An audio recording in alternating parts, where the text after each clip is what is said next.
Hello, here we are on Ascension Day under the blazing sun to talk about the fourth monastic step, humility. In the seventh rule of his chapter, St. Benedict writes that the way to ascend the ladder of humility is to descend.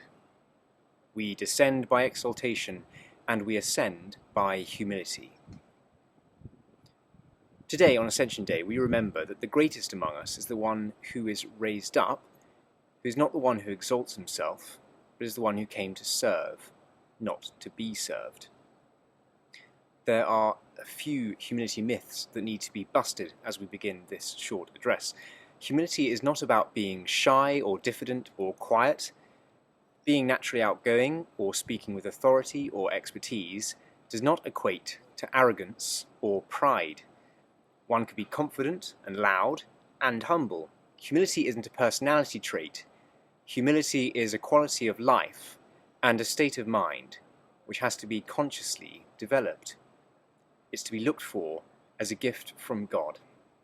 Seeking this quality of life means the rejection of the pursuit of self-satisfaction at the expense of others, as we've spoken about a little in our videos on silence and obedience.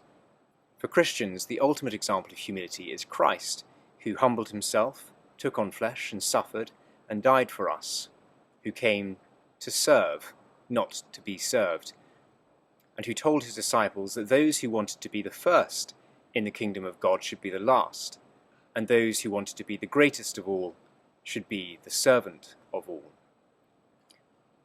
Humility can be found in surprising places. The Royal Military Academy at Sandhurst, an institution which values strength and aptitude, has as its motto, "Serve to lead," which tells us something significant about the measure of greatness. They understand that greatness is not taken, but earned, and that leadership is about service. Even in the world of business, it's been established that humility is the key to success. In the best-selling book From Good to Great, Jim Collins and a team of researchers sought out which two characteristics make for the best CEOs.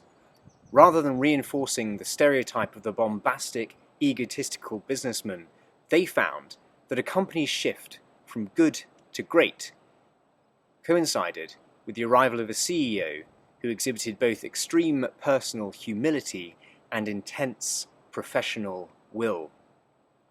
Alongside our humility, we need to have a strong ambition for the good of that for which we are working. Today, the college is celebrating the Commemoration of Benefactors. In chapel, the president, dean and I will remember and honour those who have supported this college by their generosity and service. Their benefactions often go unmentioned, which reminds me of the quote which Ronald Reagan kept on his desk. "There's no limit to the amount of good you can do if you don't care who gets the credit." Their generosity has enabled this community to be one of learning and research and growth, whose members are changing the world we live in today, not least in their response to the current global pandemic.